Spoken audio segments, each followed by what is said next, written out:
Yes, bwana, mambo vipi? Karibu sana. Hii ni Perfect Bongo TV. Leo tumekutana na binti hapa. Binti huyu yeye alikuwa mwanafunzi wa chuo na alikuwa na sponsor wake, yani alikuwa na mubaba ambaye ni mume wa mtu, na vikatokea visanga vingi mpaka kupelekea kurogwa na mke wa huyo baba. Na leo tuko naye hapa kwa ajili ya kuzungumza naye, kwa ajili ya kupiga naye story juu ya mambo ambayo yamemkuta katika safari yake mpaka leo hii. Dada, mambo vipi? Poa. Nzima. Nzima. Unaitwa nani? Naitwa Sabra. Sabra. Yeah. Ulisema ulikuwa unatoka na mume wa mtu, kada baadaye kutokea matatizo kipindi uko chuo. Watu wanatamani kufahamu historia yako. Kwanza maisha ya nyumbani yakoje, kwaje kaenda chuo mpaka kukutana na huyo mbaba? Maisha nyumbani yalikuwa magumu sana mpaka nafika chuo kwa ushirikiano tu wa ndugu, mwenye buku, mwenye 2000, mwenye shingapi kwa ajili ya michango ya ada ya chuo mpaka nafika chuo. Yeah. Sasa ulipofika sasa chuo ulikuwa unaishi vipi? Yaani mpaka safari yako mpaka kukutana na huyo mbaba. Yaani kwa kweli chuo maisha nilikuwa naishi maisha magumu sana kwa sababu nilikuwa naenda kiugumu sana. Nakutana na marafiki mbalimbali. Wao wana maisha mazuri, baba zao, mama zao, mimi maisha yangu ya kuungaunga, vishawishi ni vingi kusema kweli. Huyu anakuja na hicho, anakuja na hicho, wewe uwezo wa kukipata huna. Na nisikuwa sana na mambo ya yani ya ucharuko kufikiria labda niwe na mwanaume, na mimi malengo yangu toka ya kusoma basi. Yani haukuwa mcharuko. Sikuwa mcharuko kufikiria ni kwenye mahusiano. Hicho kitu sijawahi kufikiria mpaka nafika chuo nakuta marafiki wengine wana huyu wana yule, yani mambo yalikuwa mengi lakini mimi nilikuwa lengo lako ni moja tu, kusoma. Ulikuwa moja tu, kusoma basi. Nilikuwa sitaki kishawishi cha aina yoyote. Kadri siku zinavyoenda vitu vingi na vitamani uwezo kuvipata sina, basi na mimi nikashawishika kwa ajili ya nipate vile vitu kuvipata. Sawa, kabla ya kuanza kushawishika na hivyo vitu, nataka kufahamu kuhusiana na labda performance yako darasani. Ulikopo unafanya vizuri ama ilikuwa ndio hivyo kwa sababu tu mambo yashatokea? Toka naanza kusoma toka sekondari mpaka nimefika chuo sikuwahi kufeli katika masomo yangu. Kwa nafanya vizuri mwanzo mpaka mwisho mpaka naingia chuo, nilikuwa nashika nafasi nzuri kabisa. Ndio maana nilikuwa sitaki mambo ya ovyo aina yoyote ile, ni yangu nisome nifike mbali, kwa sababu naona familia yangu jinsi ilivyo inaungaunga mpaka mimi kufika hapa. Kwa hiyo nilikuwa naumia sana. Nataka na mimi familia yangu nije baadaye nisaidie, niwe mtu labda mkubwa, kusaidia wazazi wangu na ndugu mbalimbali. Sawa, sasa ulianza kushawishika vipi? Baada ya kuona umetamani vitu gani mpaka ukaona hapa sasa na mimi hakuna namna? Vitu ni vingi vilikuwa na vitamani. Ndio kutoka kama rafiki yangu nilikuwa nasoma naye, alikuwa anatumia simu nzuri, simu kali. Mimi nilikuwa sina uwezo wa hiyo simu, nilikuwa natumia tu simu ya kawaida, yani kiswaswadu labda, nilikuwa natumia hicho. Kwa kadri siku zinavyoenda mara kaja na hichi kaja na kile, mimi nilikuwa mtu wa kugaiwa. Kwa kweli nilikuwa naumia sana. Wakananiambia fanya hivi, fanya vile, Sabla fanya hivi. Naambia hapana, mimi lengo langu ni kusoma. Kwa mpaka nafika hatua nikiomba kitu, wewe si lengo lako la kusoma, soma tu. Unajifanya kisomi. Najifanya kisomi, endelea tu kusoma. Sisi wenzao tunasoma lakini na vitu vingine tunavifanya. Kwa hiyo kama unaendelea kusoma basi utapata kwenye kusoma. Wao marafiki zako ambao walikuwa na vitu vingi vizuri, wao walikuwa pia nao wanafanya vizuri darasani kama wewe? Wanafanya lakini sio sana. Kama so sana, mimi nilikuwa naburuza sana. Sasa ikawaje mpaka ukaingia huko? Kipi kilikufanya, yani kilikushawishi zaidi? Kuna siku tulitoka na rafiki zangu, tulikuwa kama watatu. Wakaniambia leo ngoja tukutoe lunch ukale KFC. Nikamwambia sawa, hamna shida. Kufika kule tukakutana kuna mbaba hivi naye alikuja pale kula. Kwa tukakutana pale, yule baba akanifuata, akanisalimia, akaniambia mimi nilikuwa na shida na namba zako. Nikagoma kutoa namba. Rafiki zangu, chukua namba. Nikamwambia hapana. Kwa hiyo akaacha business card yake pale. Akaniambia ukitaka utanitafuta, kama utaki basi. Sawa, mimi nikaondoka pale. Kweli nikaichukua, lakini nilikuwa naanza jinsi ya kumtafuta yani. Tamwanza vipi? Wenzangu kesho yake nikaenda chuo, akaniuliza vipi ulimtafuta? Sijamtafuta, ni wewe mjinga. Kama vipi nipe mimi hiyo namba nimtafute mimi. Yani wakawa wananitoa kama ujinga, ni mshamba yani. Tena wewe mshamba kweli. Kweli kadri siku zinavyoenda kama siku 2 sikumtafuta, siku ya 3 nikamtafuta. Nikabipu, nikakata, yani kwa uoga. Yeye akapiga. Halo, yeah. Nikamwambia mimi mtu fulani, akamuelekeza, akaniambia sawa, mna shida, nitakucheki saizi, niko busy kidogo na kazi. Sawa. Kesho yake mimi nikaenda chuo, akanipigia simu nikiwa chuo. Tukaongea vizuri, na mimi nilikuwa sipo darasani. Tukaongea vizuri, nikamuelezea jinsi ilivyo, naitwa nani fulani, naye kanitajia jina lake. Yeah. Yaani mbaba umesema mtu mzima? Mbaba mtu mzima tu. Mwenye familia yake, alikuwa na mke na watoto, kanieleza kila kitu chake, na mimi nikamueleza uhalisia maisha yangu mpaka kufika hapa chuo. Sasa akaniambia kwa hiyo nataka nikufanyie nini na nini. Mimi nikamwambia mimi vitu vingi navitaka kuvifanya, lakini kwa sasa bado naogopa usinifanyie, labda mpaka nimalize kusoma. Akaniambia hamna shida, sita nakufanyia tu hata kama unasoma, kwani mimi naweza kukuzuru. Basi na mimi kadri siku zinavyoenda na ninavyopenda maisha wenzangu, na mimi nikashawishika kweli. Alikuwa anakushawishi na vitu gani? Labda alikuwa anakupa pesa, alikuwa anakupa nini? Na siku ya kwanza alikupa pesa kama kiasi gani? Siku ya kwanza nilipokutana naye tuliongea tu, tukikutana sehemu tukaongea tu kawaida. Alivyoondoka kaniacha kama kiasi cha laki. Kaniambia basi shika hicho, nitakusaidia siku 2-3. Katika maisha yako, labda mahusiano yako ya watu wengine kwa nyuma, mtu ushakutana naye akakupatia 100,000 hivyo tu, maongezi? Hapana, kwa kweli kwa maisha huku kwetu ambapo nilikuwa napokaa amna mtu. Unaona umeokota dodo chini hapo? Kwao nikaona hapa nimeokota kweli dodo chini mpira. Basi hivyo nikabidhi ile hela, nikarudi nyumbani, lakini bado nikawa tu naogopa, yani na wasiwasi. Na vile alivyoniambia na familia nini, kwao nikawa tu na wasiwasi, yani je kuigawanyisha familia ya watu kwa ajili yangu mimi. Hapana, kwa kweli. Basi nikaenda chuo zangu chuo, nikanaambia wenzangu, vipi jana umeonana naye hivi na hivi? Nikamwambia ndio nilikutana naye, tuliongea tu. Imekuwaje? Amekupa hela? Ndio amenipa hela. Hivyo ndo ninavyotakiwa, nataka uchangamke. Sinajua nini, sasa tutachoa tuna shida, hata kama tukizaa tukiolewa chuo tunarudi, elimu haina mwisho. Ni wanaongea maneno tofauti. Kwa moyo wewe. Jiunge nao. Nipa moyo yani.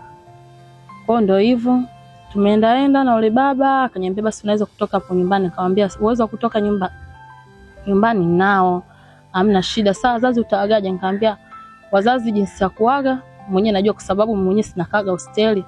Kwa hato chukulia sana. Kwa nikatoka pale nyumbani, akaniambia basi unaweza kutafuta chumba sehemu yoyote. Nikamwambia kwa huko maeneo nyumbani sitaki, sababu nishapachoka, ni Uswahilini sana, nataka mbali kidogo.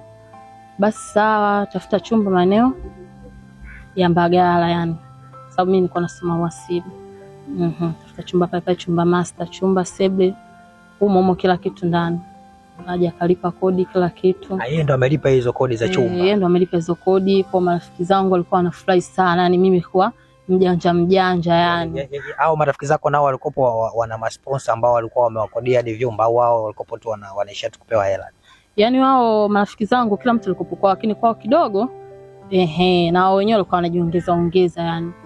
Kwa hiyo ndio ulikuwa umepata sponsor lenye la maana tuseme? Mimi ndio nilikuwa nimepata sponsor la maana kati ya wale. Kwa tumeenda, haja akalipa saa la kodi. Kwa imeenda akawa anakuja sasa pale ninapokaa mimi. Anakuja nalala, anaondoka, na mimi naenda chuo. Anakuja nalala, anaondoka, mimi naenda chuo. Sasa kule kwenye masuala familia yake kidogo kama kalegea fulani hivi. Ni masuala ya nyumbani, akitoka nyumbani akirudi kazini, upo wapi lazima apitie kwangu. Nyumbani alikuwa anachelewa kurudi. Kwa kule alikuwa na familia yake, mke wake, watoto wake. Kwa mke wake ile tabia kama kaona huyu kapatwa na nini, mbona hakuwa hivi, tofauti na zamani, itakuwa kuna kitu ndio kinachomfanya awe hivi yani, abadilike yani. Kweli mke wake akawa, mume wake akienda kuoga akawa anashika simu yake yani kama kupeleleza, kwa sababu anajua kwamba wanaume kishaanza kubadilika huwa kuna kitu nje yake. Kwa katika kupeleleza kwake kweli akaja akajua yani kwa mume wake na mahusiano. Kwa na mahusiano na wewe wakati huo sasa ushakolea? Na mimi wakati huo tena ndo nishakolea, nishanugewa na huyo mtu wangu. Masuala ya chuo tena yakawa yamepungua ama ukawa unaendelea na chuo vile vile? Chuo nilikuwa naendelea, lakini ilikuwa sio sana, lakini nilikuwa naendelea chuo kama kawaida. Yaani umepangiwa chumba na maana anakuja muda wowote yani. Yaani ukao kama mke wa mtu sasa. Yani kanipangia, lakini muda wote anakuja. Sometimes anipigie simu, anaweza kaniuliza uko nyumba, umeenda chuo leo? Naambia sijatoka. Naweza tu akaja bila kuniambia. Basi hivyo yani, kwa kule kupanda familia yake kawa kama kalegalega kama nilivyosema. Kwa mke wake akafuatilia akakuta message miss call nyingi sana kwangu. Kwa hiyo akaichukua ile namba yangu yani, akahamisha kwenye simu yake. Kwa sasa mimi kuna siku nimekaa darasani naona namba iko inapiga, namba ngeni, sikupokea, nikamtumia tu message nipo class.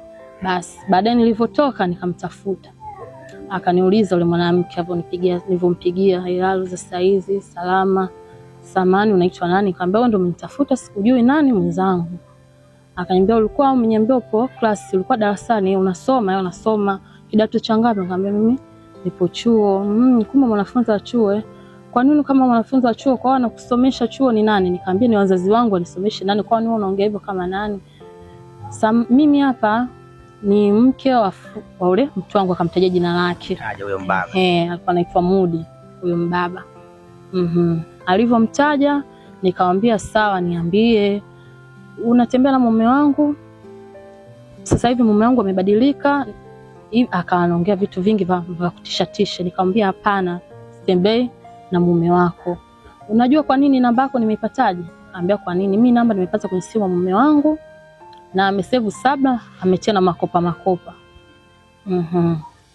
Nikamwambia sawa, lakini si kila mtu anakula urefu wa kamba. Kama nilikuwa na majibu ya ujasiri fulani yani. Unajiamini kwamba na wewe unapendwa. Na mimi napendwa yani majibu. Kwa tukaanza kujibizana, akakata simu. Anakata simu yake na ingia simu huyo mbaba jibaba akananipigia, mbona uko unatumika sana? Nikamuelezea, akaniambia nakuja sasa hivi. Sawa, lakini kwa muda huo hakuwa akaja. Baadaye akachelewa kuja, akaniambia nimepitia nyumbani, ulivyoniambia vile tu moyo wangu uliniuma sana kama nipitie nyumbani. Kwa nikaenda kumuuliza mke wangu, kwa sasa unachukua namba za simu yangu, ulikuwa unajua ule nani hivi na hivi na hivi, na mimi nikawa nimeongea sasa majibu ya ujasiri. Kwa kamwalishia mke wake kwamba mimi ni mtu wake. Yani hakuna kificho tena. Hakuna kificho kwa sababu yeye si Muislamu. Wote ni Waislamu. Kwa sheria ya dini wake wanne. Akamwambia kwa hata huyu akiongezeka sio mbaya. Hii ndio sheria ya dini yetu ya Kiislamu. Kwa ule mama akawa ananipigia sana mara kwa mara yani kunikanya hivi, na mimi na yule mwanaume alikuwa ananiambia wewe akikupigia simu usipokee, namba yake si ushaijua, achana naye. Mimi sasa nikopo siwezi kuvumilia, simu zilikuwa nyingi. Na ukaona kajeuri fulani. Na mimi nikipokea najibu ninachojisikia chochote, akananitisha vitisho, nitakufanya kitu hichi, nitakufanyia kitu hichi, nitakufanyia kitu hichi. Na mimi niko namwambia fanya kama una uwezo wa kufanya. Lakini baada hapo kweli akafanya hicho kitu. Kitu gani ambacho akifanya? Alinifanyia kitu ambacho nilikuwa naingia period kila siku ya Mungu. Kila siku? Karibia miezi 6 nzima nilikuwa na bleed. Nilikuwepo yani sio hivi hapa nimepungua kwa ajili yake. Kwa ajili na mwili. Nilikuwa na mwili kidogo. Kwa ile kwenda kwa mimi nikarudi nyumbani huko nikamuelezea mama kila kitu. Kila kitu nimemuelezea mama jinsi ilivyokuwa, kwa na sisi tukawa tunahangaika huku na kule. Kwa mkaenda labda kwa wataalamu sasa baada ya kujua. Baada ya kujua hivyo, maana tukawa tunahangaika tu hospitali. Tatizo lile tena kufikiria moja kwa moja labda nimelogwa. Tukawa tunahangaika hospitali, na ule baba alikuwepo tu kipaumbele naye pia. Ana support. Ana support pia. Tunaenda huku tunarudi huku, tunaenda huku tunarudi huku mpaka tukaja kurupuka. Ili tatizo litakuwa la same fulani, sisi kuja tuamima, tumeenda kwa mashehe, tumeenda kwa wataalamu. Mpaka sasa tatizo limekuja limeisha. Nilikuwa nampigia simu, dada kama umefanya hivi na hivi, naomba nisamee. Kwa mimi leo nimekuwa dada yako. Mimi si uliniambia mimi ni mke mwenzio, mimi si ulikuwa unaniambia hivi, mimi leo ndo naona kwa ni dada yako. Mimi sina udogo naye, na yeye sasa wakati wako ulifika kujibu anachotaka kujibu. Anatamba yeye sasa. Anatamba yeye. Hadi mama alikuwa anaongea naye, hao watoto, wewe mwenyewe una watoto. Yani alikuwa anampa tu maneno ya kumhamasisha kama mwanamke mzee, lakini hakutaka kuelewa. Sasa ulipona vipi sasa? Ulipona kwa mganga, kwa nani, kwa? Nilihangaika kwa mtaalamu mmoja anakaa Buza, mtaalamu ndo alikuwa amenisaidia. Sasa bado baada ya kupona yule mbaba ukawa unaendelea kuwasiliana naye ama ulikoma? Mimi tena hapo ndo nilipokoma. Hapo pale niliama bila kumwambia, nilitoa vitu vangu na hapo nyumbani kwetu hapajui, nikahamishia kwetu. Alikuwa anakuja hadi chuo, alikuwa anaomba samiani hivi na hivi. Nikasema mimi kwa kweli siwezi tena nikaa na wewe kutokana, je hivi amenifanya niwe hivi, je angeniua angefanyeje, leo tungeonana. Kwa mimi basi kama umekoma. Sasa umeniambia umeumwa kwa muda mrefu. Ina maana sasa chuo kama umeendelea tena ama ikishindikana ukaacha chuo? Kwa sababu ile hali ilikuwa inatoka ni nyingi, lakini sio kama inizuia nisiende chuo kwa sababu nilikuwa siumwi. Lakini sasa jinsi ninavyotoka vile kwa nijisikia zunguzungu. Kwa chuo siku naenda siku siendi, ilikuwa sio sana kwenda chuo. Mpaka sasa hivi yani ulifanikiwa kumaliza ama isababisha ukaacha kabisa? Chuo sikufanikiwa kumaliza, niliachia kati. Kwa sasa ukawa wewe mwenyewe ndo umemtamkia huyo mbaba kwamba mimi na wewe basi? Mimi mwenyewe ndo nilimtamkia yule baba mimi na wewe basi. Na huyo mama hakutafuta tena? Huyo mama tena hakunitafuta tena, na mimi nilibadilisha namba, kwa sitaki mahusiano na yule mama wala mahusiano na huyo baba. Umepata cha kujifunza hapa? Hapa nimepata cha kujifunza jamani, na shauri wasichana wenzangu, mume wa mtu sumu, wakae mbali naye. Wale marafiki zako ambao walikushawishi kule, wao wanaendeleaje sasa hivi, hawana maisha gani au walifanikiwa kujua matatizo ambayo walikukuta? Wale walitoka walivyosikia mimi matatizo yalionikuta kidogo, walikuwa wamepunguza. Ilikuwa sio sana, wamepunguza kidogo. Kiasi sasa mwanaume sasa hivi ambaye anakufuata unaangalia nini labda kutokana na ulivyojifunza kwa wanaume? Mimi sasa hivi hapa mume wa mtu simtaki kikweli. Mume wa mtu tamtafuta tu mtu alikopo mwenzangu kama mimi ambaye ana mke wala nini. Utaanza kumuuliza na kumkagua? Nitaweza kumuuliza, na hata kama akiniambia unajua nitaweza kumfuatilia yani. Nijue labda wewe ana mke lakini amemwacha. Unajua sasa hivi wanaume wengi wana watoto, na sisi wanawake wengi na pia wana watoto. Kwa kukuta mwanaume alikuwa hivi kabisa moja kwa moja, kitu kigumu. Kwa kama alikuwa na mke kaacha, sawa, hamna shida, lakini sio ana familia yake na mimi ni wa pembeni. Siwezi. Ukiolewa na wewe mtu akikufanyia hivyo unaweza kumlipizia? Kana alokukuta? Hamna, siwezi kumlipizia mtu kwa sababu wanaume wana mambo mengi sana. Huwezi kushindana nao. Huwezi kumfanyia mtu mbaya kwa sababu mwanamume ndo anamtongoza mtu. Kwa sasa hizi unaendelea na maisha gani mtaani? Mimi sasa hivi nafanya tu biashara zangu ndogo ndogo basi. Kuna mahusiano? Kwa sasa hivi nimepumzika kwanza. Bado. Yaani maana yake hilo tatizo limekukuta sio muda mrefu sana ama ni muda? Sio muda mrefu sana. Kwa sasa hizo wanaume kidogo sasa hivi kidogo nimeka kando, nafanya tu biashara zangu za hapa na pale basi. Nawaogopa? Sasa hivi kwanza nawaogopa. Sawa, pole sana kwa waliokukuta sasa. Haya, asante.